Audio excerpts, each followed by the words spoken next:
today. Higurashi 2020, or Higurashi New, or Gao, or whatever they're wanting to officially call it. It's kind of confusing, both for new and old fans. Probably not the best way to go about doing things, but that's the way they have it, so we just have to navigate around it. Welcome to First Reaction. Let's jam.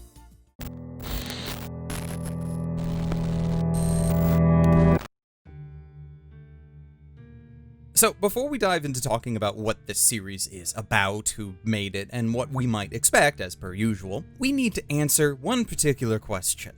Can you start here? Higurashi has been around since the early aughts, and there was a lot of talk from the producers prior to the airing of this anime that this new entry in the Higurashi no Nakokoro ni franchise was a remake of the original story, a new adaptation following the previous one from 2006, but with new character designs, a new director, and just a whole bunch of new.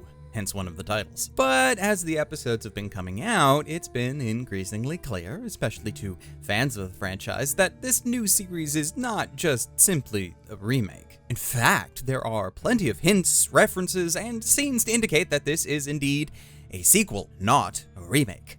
So where exactly does that leave new viewers? I can only go by what the producers are telling us about where this adaptation is headed, as well as my own personal opinion on the matter. The producers say that they're doing their best to keep old and new fans in mind with this adaptation, and that someone unfamiliar with the original material should be able to dive into this new series and be able to follow along. So in that respect, the answer to "can you start here" is a yes, but personally, and I've already been called a gatekeeper on Twitter for this opinion, while you can start here, probably, I definitely wouldn't recommend it. Can? Yes. Should? No. Well, it seems to be going through many of the same narrative beats as the original. In just 2 episodes, we've already seen enough to almost completely change the tone of how the story was originally paced. A lot of the paranoia and mystery from the original arc, both in visual novel form and in the 2006 anime, is getting sidelined by the more magical and mystical elements of the narrative that are being forced into play far earlier than they were previously. I feel like this is a consequence of trying to cater to both existing fans and newcomers. You can't try to surprise newcomers with twists and turns while also not boring the original fans who already know them.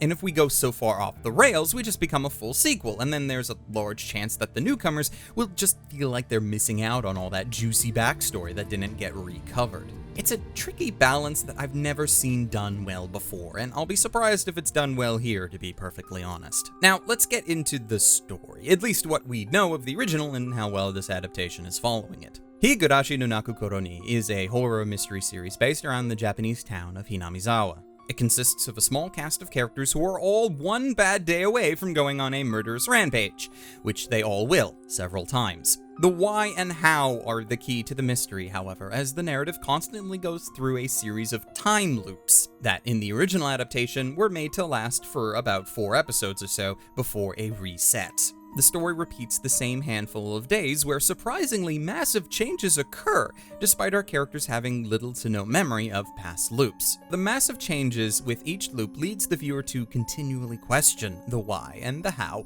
and the answers to all of that slowly get revealed over the course of the narrative. It's what I really loved about Higurashi the first time around. Episode 2 of this new adaptation is the first confirmation that this is not a remake, but a sequel, as an older, more teenage Rika speaks to her spiritual companion, Hanyu, about being, once again, trapped in the Hinamizawa time loop that she resided in for over 100 years during the original story. It's also the place where new viewers might get confused. Keiji is in the background trying to figure out why his friends have sudden changes in tone when speaking about past events, which originally starts off the massive amount of questions about what exactly is happening in this town, but now we also have these 2 spiritual entities talking about mystical happenings, and, things just feel a little off-kilter. I will admit, the reason why I can't comprehend watching this series first is because we keep seeing things that I understand, but I know that I only understand them because I watched the original adaptation.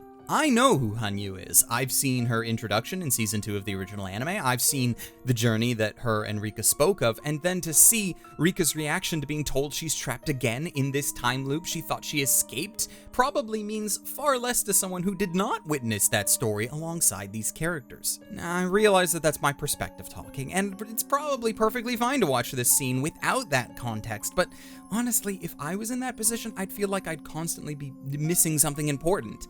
And I hate that feeling of missing something, especially if it's available to me. From that point on in the episode, things keep progressing as they did in the original, though with very little illusion as to what is happening behind the scenes. The visual direction of Rika's dance is not all that subtle, to be honest, as to what is going on. And again, my perspective might be showing, but this time around, the tells about what is happening, or what did happen, is far more obvious. It's almost like that one scene from the first episode of Fullmetal Alchemist Brotherhood when Hughes shows up. There was this directorial decision to pause on his introduction to give a moment for old fans to cheer for his entry on stage before moving on with the story. We know who he is, we know his story, we're happy to see him back.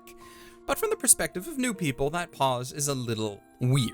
The same is happening here with Higurashi. There's a lot going on with the direction here. Everything feels painfully aware that plenty of the viewers know what is going on, and that they won't be fooled by the same mystery twice. And this is the same with the characters, I'd imagine, and although Rika says that she knows the rules of Hinamizawa and the loop, she as of yet has not made any major moves to change anything from how they originally occurred.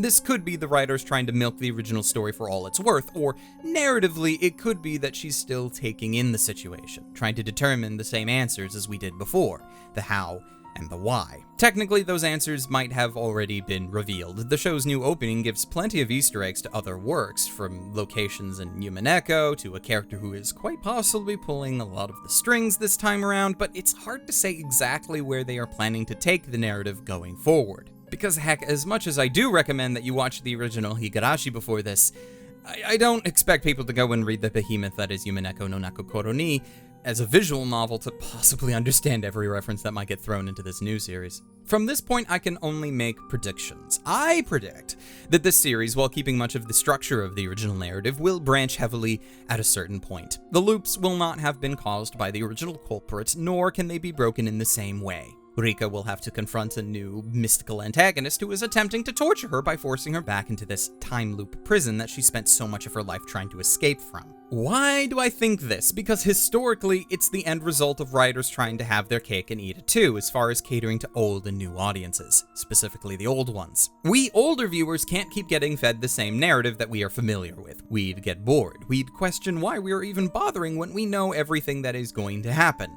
We would stop watching. So inevitably, they are going to have to change it up. Newcomers won't mind as long as everything remains somewhat easy to follow and narratively consistent. This is all new to them anyways, and overall the show's popularity will just increase, and the franchise will probably get a lot more people buying into it, whether that's those who go and buy the original anime or purchase the visual novel on Steam. Now, of course, I could be wrong, and if I am, I'm excited to see the result of that. But at the moment, despite all of their protests to the contrary, Higurashi 2020 to me is a sequel. It's following the original story, and with luck, will do a better job at it than what has happened with various other Higurashi OVAs that felt superfluous, and also, the botch job that was the anime adaptation of Yumeneko. I can only hope, which is the best I can do for the moment. Should you watch Higurashi 2020? Yes, assuming you've watched the original adaptation or read the material upon which it is based. If you haven't done that, well, you can certainly try to watch 2020. I won't stop you, it's just not how I recommend experiencing the story. There will be links in the description to watch Higurashi Gao on Funimation's website, which admittedly has seen some recent changes to their UI, but nothing massive enough for me to praise it just yet. The original anime adaptation of Higurashi no Nakokoro ni is also available on HiDive if you'd rather watch that first to catch up. The visual novel is available for purchase on Steam, and also the manga for the series can be purchased digitally from our good friends over at Bookwalker. And there will be a coupon code in the description for Bookwalker to help you out on your first purchase from them if you've never bought from them before. A small gift from me to you. Lastly, if you're watching this video in October of 2020, check out the description as the voting for this year's Review Week of Awesome is currently ongoing, and you must vote.